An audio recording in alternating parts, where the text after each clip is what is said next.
Okay, well, I would like to start this Nexter chat. I was saying a moment earlier that Maria Phipps is with us, and she spoke to the SLA community, Canadian community, in January, and mentioned working with the Internet Archive Canada. And in February at the SLA meeting, Gary Price talked about some of the new features with Internet Archive. And we have the founder of Internet Archive, Booster Kale, speaking as a keynote at Computers and Libraries in a few weeks in our virtual event. So this is really exciting for us to have a piece of Internet Archive Canada to find out a little bit more about what's happening here in our own backyard. So I want to welcome Andrea Mills, who's Digitization Program Manager Canada for Internet Archive. And she's been working with digital libraries and archives since 2006, when she started at Internet Archive as a digital archivist. Is that right? Yes, Great. that's Well, true. welcome, Andrea. All right. Well, thank you so much for having me, asking me today. I'm always happy to talk about the Internet Archive and the work that we do. I prepped a little like hits in history for the group here, if that will work. And no slides, I promise. I'm sure everyone has seen enough slideshows on Zoom this year. Yeah, as Jane mentioned, I am the program manager for Internet Archive Canada, and it's great that in a few weeks you'll hear from Brewster, because whenever we're talking about IA, all roads lead back to Brewster, our founder. So the Internet Archive was founded in 1996. It was begun archiving the web. This is often the question I have when we have tours, which we're not doing many tours these days, is why are we called the Internet Archive? It's because we started archiving the web. The media types that we collect have grown over time. So we now collect audio, music, video, film, software, video games, and books. So that's my wheelhouse. That's my favorite that I love talking about in our collection. And as Jane mentioned, it's almost 15 years now, which I can't believe, that I started working with Internet Archive. And it was the same year that we became a Canadian nonprofit. So Internet Archive Canada started in 2006. And I now manage our digitization operations in Canada. And I also lead the team in our global digitization group efforts.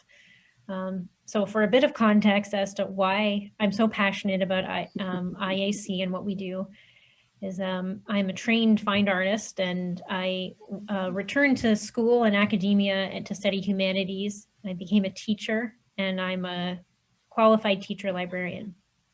And my first job ever as a teenager was as a library page in my local library. So the early 90s, I spent 5 years addicted to reference requests, using early databases to find answers for, anywhere from children to adults that had questions. So as I was completing my teaching degree, I just knew that for me, my work with IA was the way that I could support teaching and learning, and to grow the collections that are available online. So that's why my roads led back to IA. And we now have 2 major sites in Canada where we're doing digitization. So here at U of T, where I am in Toronto, and University of Alberta in Edmonton. And we're digitizing books for the most part, with a focus on access. So we're always thinking about preservation, but we are focused on keeping the files alive and healthy and shareable. And we're going back to rederive over time. Some of the files that we made years ago when I started, we're now rederiving into the newest version, PDF or EPUB, things like that. And this year, I'm happy to say we've reached 650,000 books and texts that are in our Canadian collection, which is hard to believe after all these years. And I'll say another part of our work is helping institutions, big and small, that have their own digitization effort to upload and derive and make available on archive.org. What else can I tell you? I think there are two main streams of digitization that we do. I sort of think of these as two sort of separate types of digitization.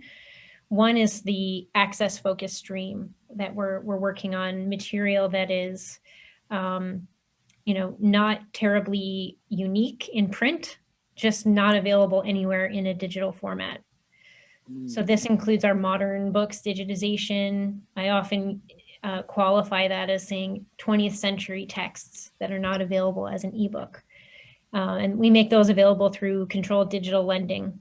And we're also doing a stream of digitization for accessibility. So that's an on-demand service for students that really need a text in a digital form. And then the other stream that is also close to my heart is sort of the one-of-a-kind, rare, lonely last copies that we're digitizing and making those available and as well, which is very similar technically, but we make a lot of different decision making and care and time that we put into digitizing that material, still for access, but really making sure that no harm comes to these rare things when we're digitizing them. We're always careful, but extra careful with that material. And we recently actually did a blog post about that sort of last chance digitization. That's I hope you'll read on it's blog.archive.org. There's all sorts of things going on there. And I think I'll just close out here by saying that, this year is our 15th anniversary, which, like, as I said, hard to believe. And the entire organization is focused on international is our sort of goal of the year. And so one thing we're really focusing on is bolstering our services as a library in Canada. So looking forward to the work that we'll put behind that and conversations ahead as that happens. So looking forward to a busy 2021. Yeah.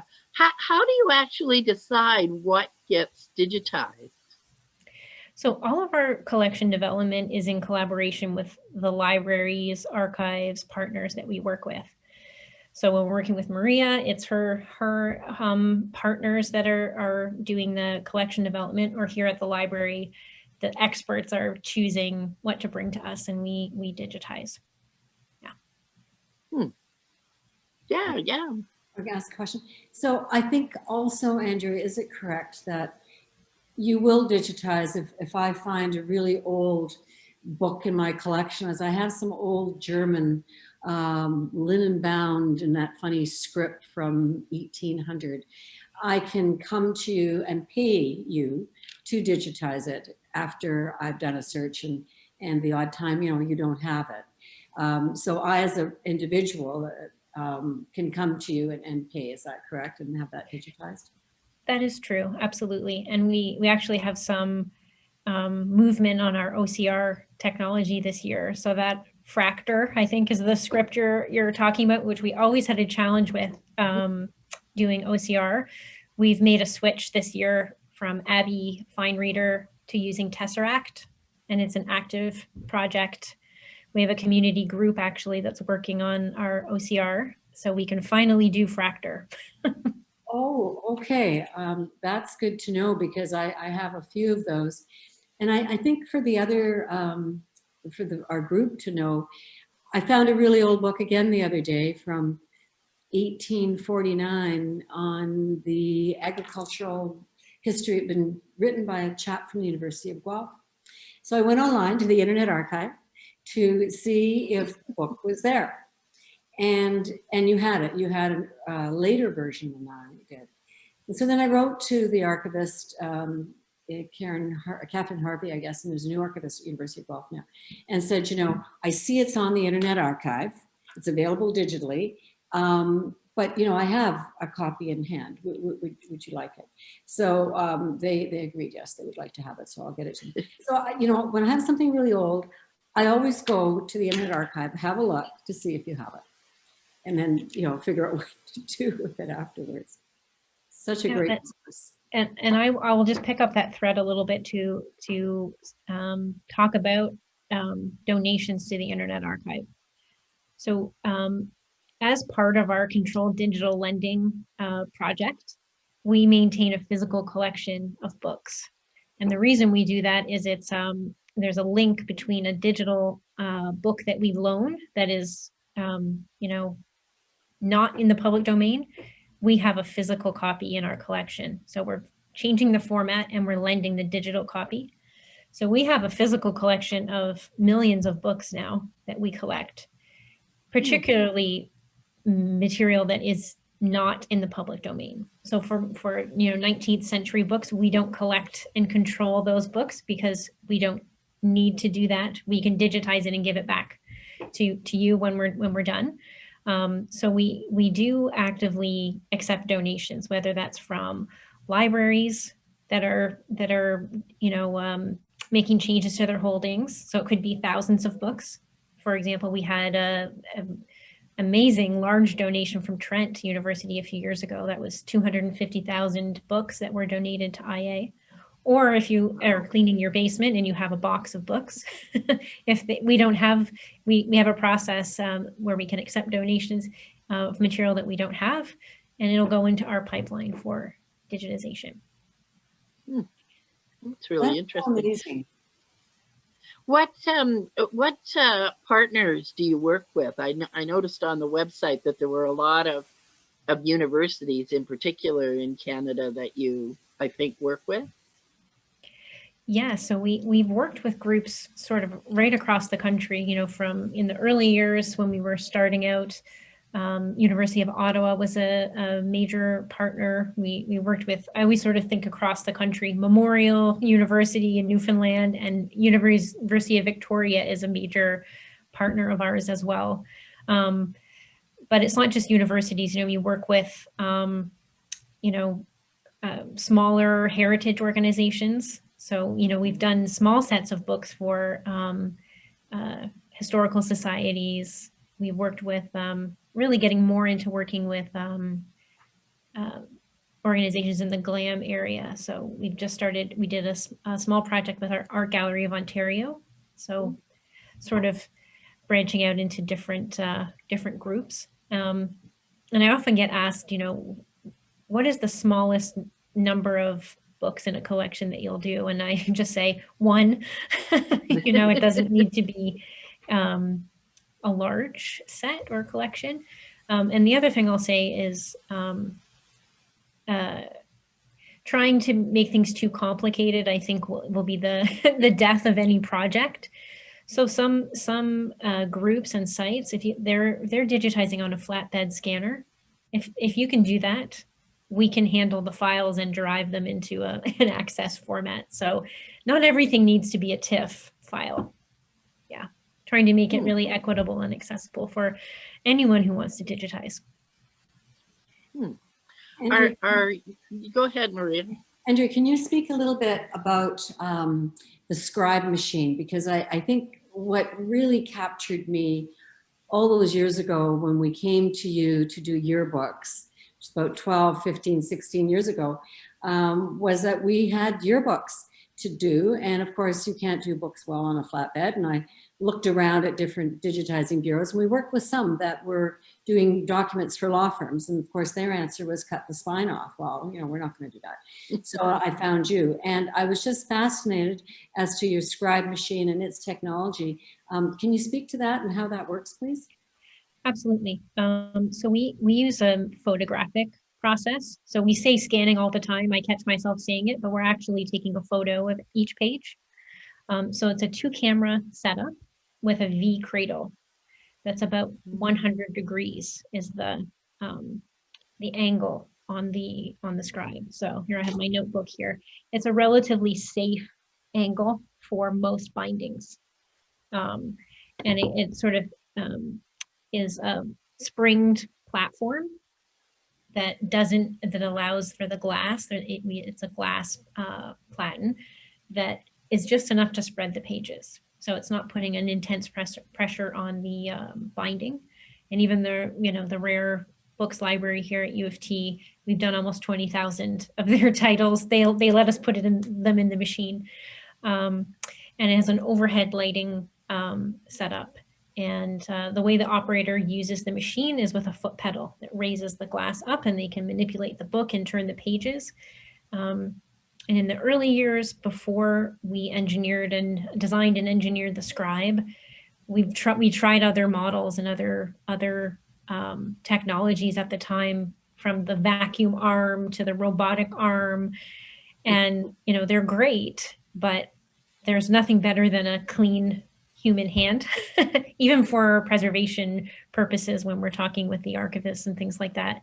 So we still turn pages by hand. I often get asked, couldn't a robot do it faster and more efficiently? And we still not beat humans as yet. So that foot pedal moves the glass up and down. And when we're working on, a modern trade paperback or something in that area, you can sort of really go quickly. It's 800 to 1,000 pages in an hour. But when we're working on special collections, it's really more, 200 to 300 pages that someone does in an hour. Yeah, there was a great picture. I think it was in one of the recent blog posts of one of your, digital specialists, and she was using that machine, and it was, talking about how much she loved and enjoyed doing that work. Absolutely, and that post took off like fire the last few weeks, and really the interest in people as to how the machine works and the people that do the work has really been like really heartening. Like, people are really interested. So we've done a few blog posts recently, and coming up in a few weeks, March 24th and 25th, we're going to be doing a special webinar, sort of like everything you want to know about digitization at IA. So I can share the link to that, that we're going to be Oh, great. Yeah, giving some more details and showing off the machine, and anyone that is really interested in how we digitize, it's sort of perfect webinar for them. And what else was I going to say? Oh, some of our staff have been digitizing books for 10 plus years. Wow. It just suits their personality. They might maybe an artist or a photographer in their own right. So we really are lucky to have some dedicated specialists that are digitizing with us, and they've absorbed tips and training from different libraries and librarians as we've worked on different projects. Sometimes the material comes with a chaperone, depending on the era and the value of some of the material that we work on. So interesting. Yeah. What about during the pandemic? Has that affected your work? it has. So we are very aware that digitizing material is extremely important right now, because most libraries are closed or at reduced service. But we've been managing, the health and safety of our staff with trying to digitize as much as we can. So at the moment, Toronto is in essential only lockdown. So our team is working remotely on things like metadata and some image processing work and things like that. So we hope to be back as soon as we can do that. And in Alberta, the province has gone, into more of a back to work scenario. So we're back to digitizing there. But what we have tried to do is to keep the accessibility digitization requests going. So maybe one or two staff go in to field those requests as they come in, because those students that have accessibility needs, we want to make sure that they're supported. And I put that in the essential category. Yeah. Well, yeah, it's certainly the the push for digitization and the whole, transformation of services in libraries, museums, all the, the glam things. And it's I think, in some ways it's sort of a shot in the arm to, get that moving along, and for people to realize the extent of the materials that are out there and that they can get at, from around the world in just, seconds. Absolutely, yes. And we, just like any library, we keep our statistics very generic. So we don't know who's borrowing what, or their their exact IP address or anything like that. But we do keep some regional statistics, so you can see that on any collection where it's being used. And so sometimes you're really surprised that a particular title is like super hot in Germany for some reason, and you sort of, you wonder, is it in a course or is it not available there? So it's really actually nice to see where these things are being used. Maria, did you have another? Yeah, there's something that you might be interested in as well. So once the items are digitized by the Internet Archive and they're there and they create a collection for you and you can go and look at them. What we've done with some of our clients, and pretty much any library automation product or archival software management product can incorporate this. So you can then interface your items that are on the Internet Archive within that library automation project, whatever it might be. So we do this, with the yearbooks, with, for example, the private schools that we have as clients. So they might use whatever software product they use for archival management at their school. And then the IT or the programmers at the software firm then work with the Internet Archive. And so if we use one school I work with a lot, which is Trinity College School, if you go to their website and you look at their archives and you look at their yearbooks, you'll see that you can search for somebody's name. You open the yearbook and it clicks and it goes right into the Internet Archive to read right from the Trinity College School archival site. So that connection was built. So in other words, if you are XYZ library or archive, you've had your material digitized and you want people only to have to go to one place, that's possible. It'll still reside on the Internet Archive, but you can have it on your interface. And that's really absolutely fantastic. And there's other files too that are created when the items digitized that Andrea could maybe speak to. There's obviously PDF, but we did a lot of work with the text files that we end up with, using them in a certain way. Do you want to comment on the files you create, Andrea? Sure, thank you. So we do make a PDF, and there is an OCR, optical character recognition, on almost most languages at this point. We're always adding more. So what that will output is a text file, a plain text file, which some projects or researchers can use for example, if just the text files of the entire books collection would fit on a thumb drive at this point. And so if you're doing research, sometimes that's the most efficient way to do that. Also EPUB, which has sort of become the accessibility preferred format. So we're actually currently working on generating different types of EPUBs to suit different needs. And then there's also location-based OCR, which is how the search inside works. If you ever have used that on IA, where you can search within a book and it'll highlight the word and all the different spots that it's in a book. So that's a file that is available for download. So for other repository systems, those can be reusable. If a partner would like to do their own search inside instance, they can do that. And we keep the original images. So that's JPEG 2000 is our master image. And we keep the formatted, cropped JPEG, and basically every image of every page as well. And one of the reasons why we do that is we can rederive and make new formats as technology progresses. Like, for example, when we started 15 years ago, EPUB was not a format that we made, but now we can go back because we've kept all of the image files and sort of redo, hopefully, forever.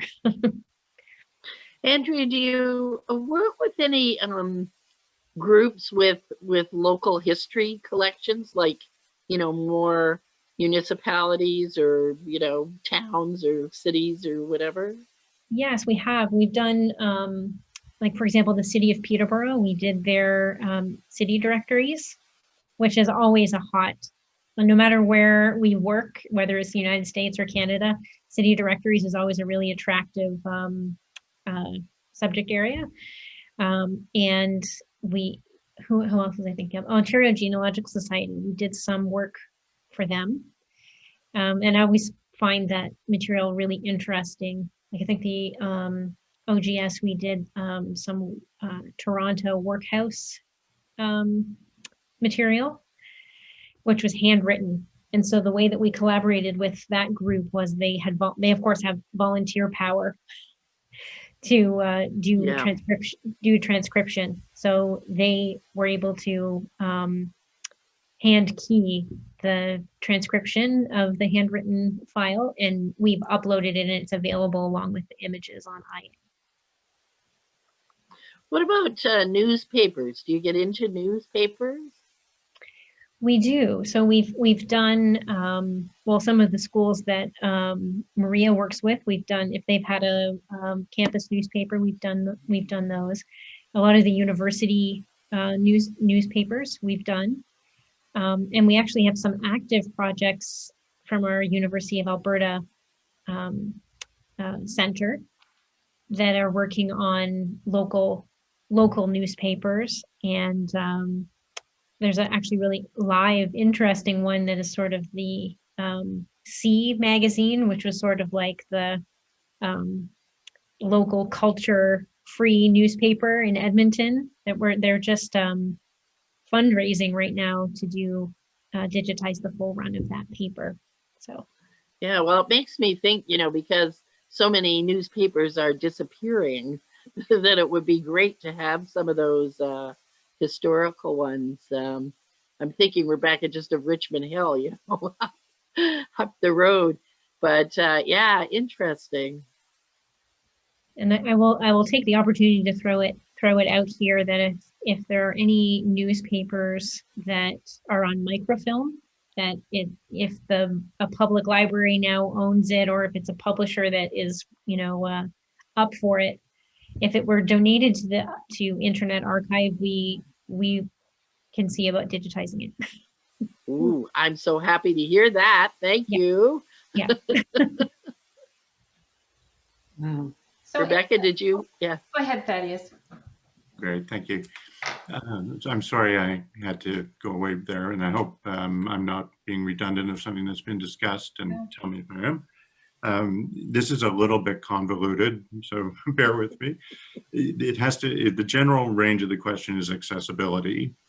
And how I happened upon this event today was just yesterday I saw in the Internet Archive blog the highlighting of the work you're doing to create accessible digital files for students who are requesting particular material that's not available in digital formats. And that's great. In my experience in the past working with the files that you digitize, you have a completely understandable problem, which is that no OCR software is good enough for really bad scans. And the texts are just not in good enough condition. And so you download an EPUB and it's a bunch of gobbledygook kind of thing and not really usable. I'm sure this is a problem you have been dealing with and struggling with for a long time. So I'm not suggesting that somehow you're negligent in not solving it. I have a sense of how complex it must be. The question goes over to another part, and I will finish this question. I'm working with an organization called Canadian Electronic Library. Is anyone familiar with that? Canadian Electronic Library? Bob Gibson's Delibris is another one of the operating names. I'm just consulting to Bob on the move to make his platform fully accessible to the print disabled. His move is towards born accessible EPUB. files. And, you know, that seems to me like a really exciting development where publishers can, you know, start in accessible EPUB from the get-go rather than this after-the-fact process, which is a, you know, sort of a dual thing. The existing distributors of books to the print disabled, Nels and Sella, they're, you know, still, they're sort of enforcing a workflow that you folks are stuck with, whereby, you know, the books that are made available to the print disabled come through their silo and don't become available to the general public. And so if you're print disabled, you have to be certified as disabled in order to get these books from a public institution, which seems to me discriminatory, counterproductive, all kinds of things. And for the publishers, they end up making, you know, one ebook for everybody that's no good for the print disabled, and then a print disabled ebook that never gets back to everyone else. The long-winded question, coming to a close here, is, you know, how do you interact with this issue, and what hopes and plans moving forward, you know, would bring Internet Archive within this equation? So I think I have a few thoughts here. So we have started to work directly with some publishers that are game for working with the Internet Archive to buy EPUBs. So purchase EPUBs, and they go into our collection. PM Press is one example that we've recently worked with, which is a sort of Bay Area, California based publisher. So we purchase their lovely EPUBs that are, you know, fully accessible. We've ingested them into our collection, and you can borrow them from the Internet Archive. So as a library does. Not all publishers are up for that in terms of, you know, because, for lots of reasons that we don't need to go into.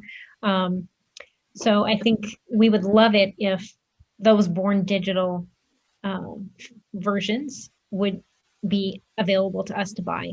That would be the ideal. In terms of, you know, the challenges about making EPUBs that don't already exist. I think the reason why I think I said in my little preamble, but I don't recall, is I always like to say when we're digitizing 20th century books, modern books, it's generally up until, let's say, 2010, when, you know, post 2010, most books are published in print and as an EPUB. So there isn't a lot of value in us digitizing a book that already has a lovely EPUB, because definitely the machine done OCR is not going to beat what a human editor can do. That being said, and I think you sort of alluded to that, sometimes those files are not available to folks that need it for accessibility. It might be a commercially available EPUB, but it's locked up in, you know, a system that is not accessible. So in those scenarios, there are times when we are digitizing a book that is, you know, a 2015, 2018 or something like that. There isn't a available EPUB. At this point, all of the OCR that we do is machine done and not human edited, but we have done some pilot projects specifically for university press material, is to actually have the editing done to get to 95% or 99%. Those are generally the two bins in terms of cost. It's funny that it's always errors is always the metric.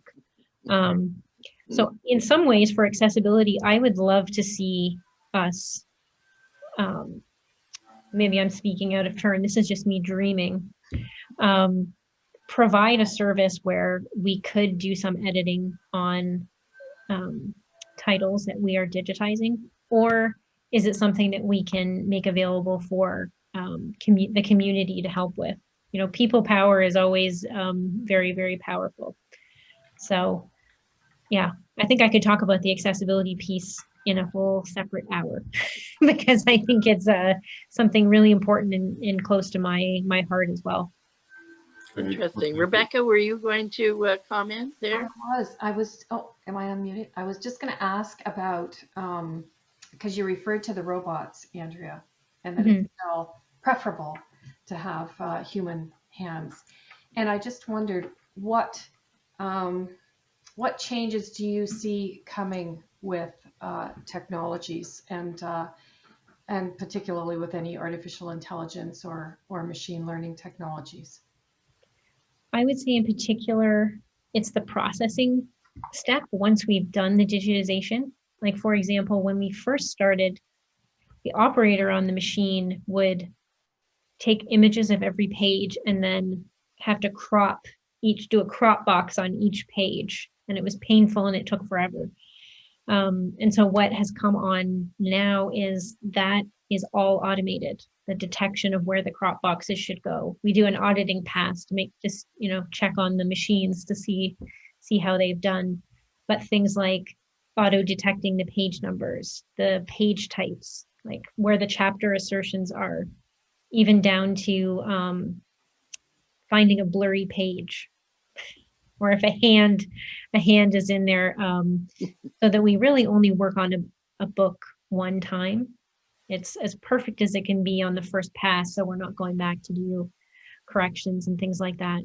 And I think also within the OCR work that we've been doing, the automation there to even sort of cross-check the metadata. Like we found, since we've made a change, multilingual texts that might have 10 languages in it and the language code is unknown or whatever the mark code is, the machine actually being able to pull out confidence scores, and it's these 3 languages, and with a score, doing multiple passes of OCR so that a multilingual book is as readable as it can be. So I think we've come a long way and we can go a lot further. Definitely. I have a question for you, Andrea, about people getting involved and helping the Internet Archive Canada. You said it's a nonprofit, so people can donate money, they can donate collections, they can, bring to you collections like a newspaper microfilm that could, perhaps be part of your collection. But what other things are there that individuals or groups could do to assist your mission? A great question. I think we're always looking for new partnerships and more content. So I was just having some calls this morning with Saskatchewan, and it was, for some reason, it's a province that we don't have a lot of partners in, and it's just a shame after all these years. So I think if there's any group or any individual in an organization that is interested in digitization, we would love to talk to them, because it's we definitely take that sort of grassroots nonprofit style. So whether it's sharing equipment, sharing best practices, that sort of thing, I think anything that we can do to make things more available, that is wonderful. And I think we really run by donations. It's the anything from, I think we did some analysis at the end of the year, and it was like our most popular bin of donations is like $10 or something like that. It's a lot of really motivated people that keep the servers running and keep us going all of these years. That's great. That's great. Yeah, that is. I got one more. When I was reading the article yesterday, the blog post, I was in the broad description was sort of 20th, but certainly that it was inclusive of 20th century literature that the students are requesting and that you are digitizing and making available. But this was all through, I mean, are you making, okay. On the one hand, are you making it available to them directly? The sort of corollary being, some of the books must be in the public domain and others not. So the public domain books you can make directly available to them. What happens with the copyright? Do they have to go through the official channels like Nell's to reach them?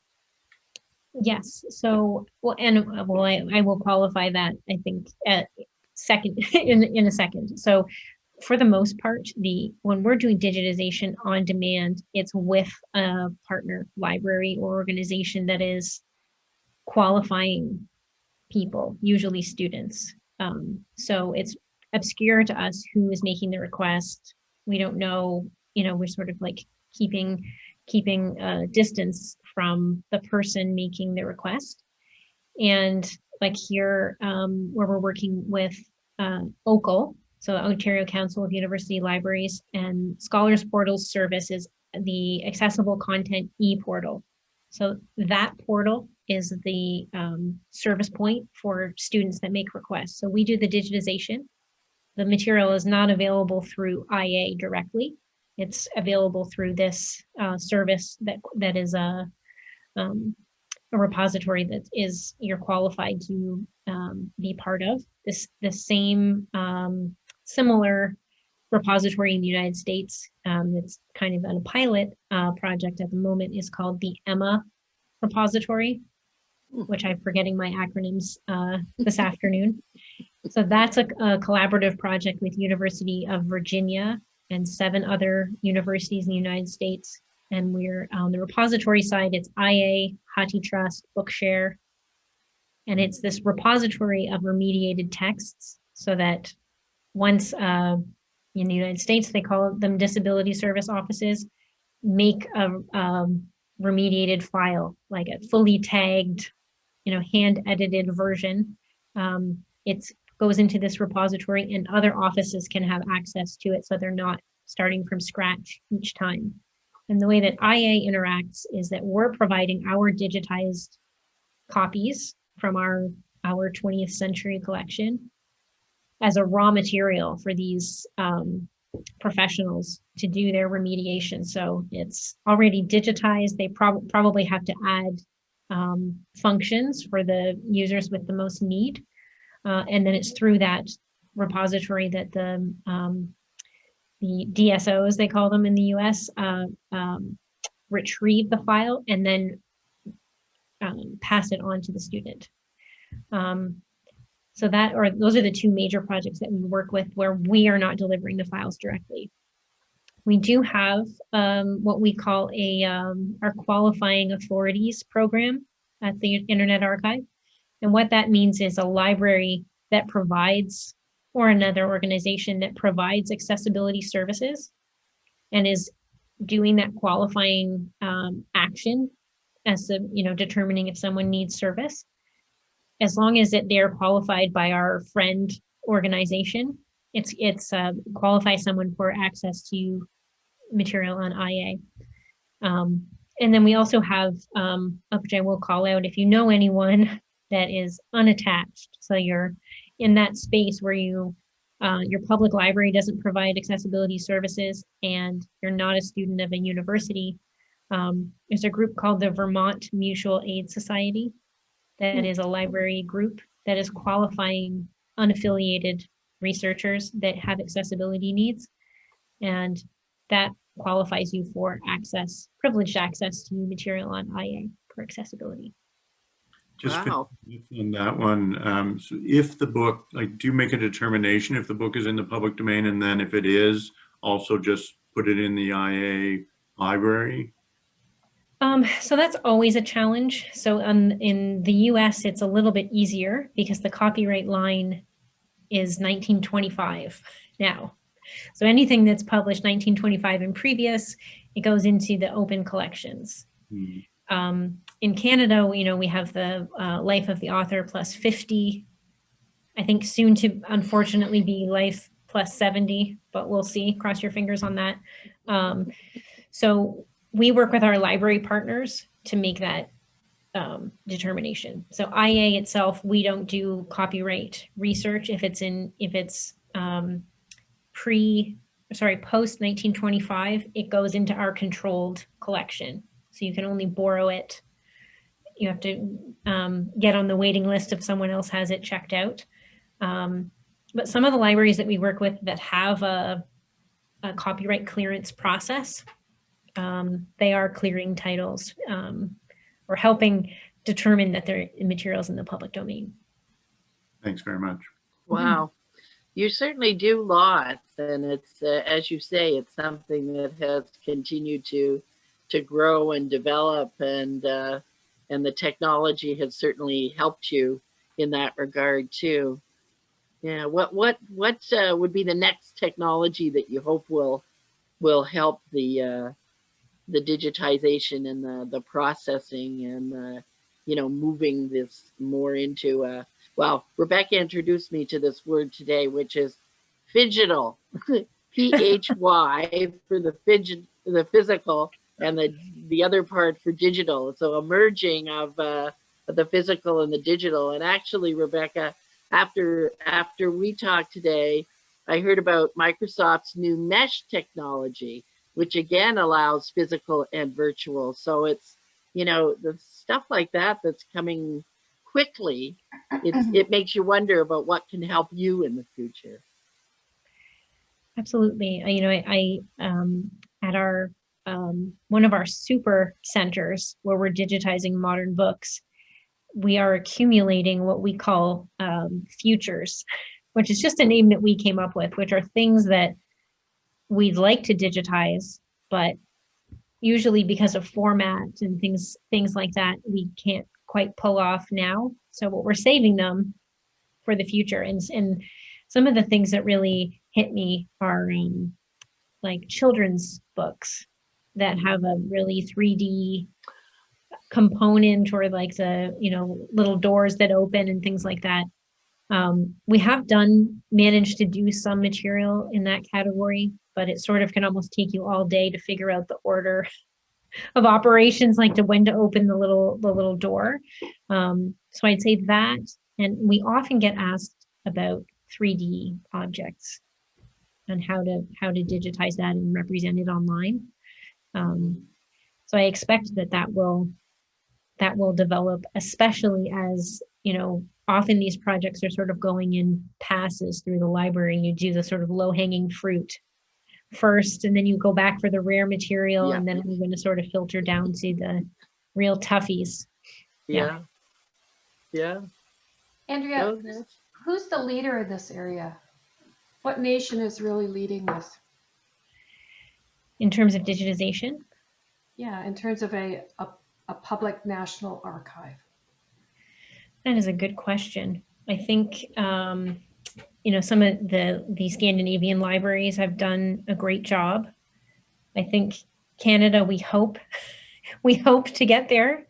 And I think there are some projects in the United States, like the Digital Public Library of America. I think that really has come on. I remember going to the first meetings about DPLA, and then, now it really has come a long way. I think it really comes down to funding. Yes.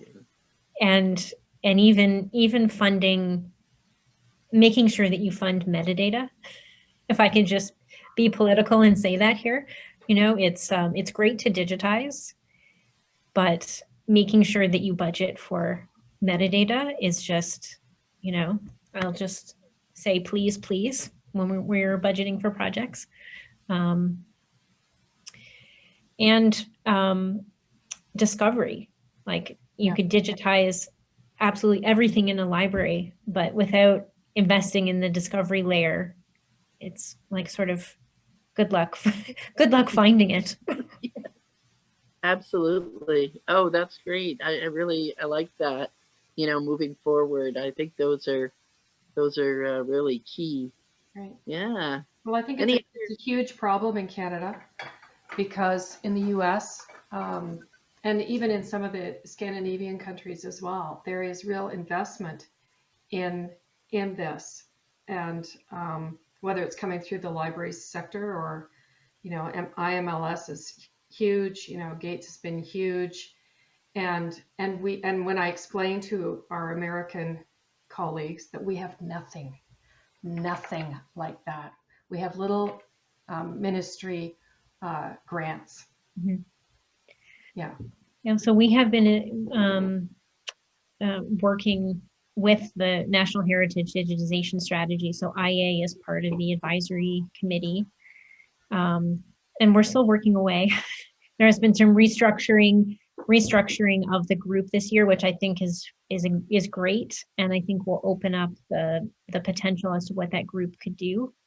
And I'm there advocating for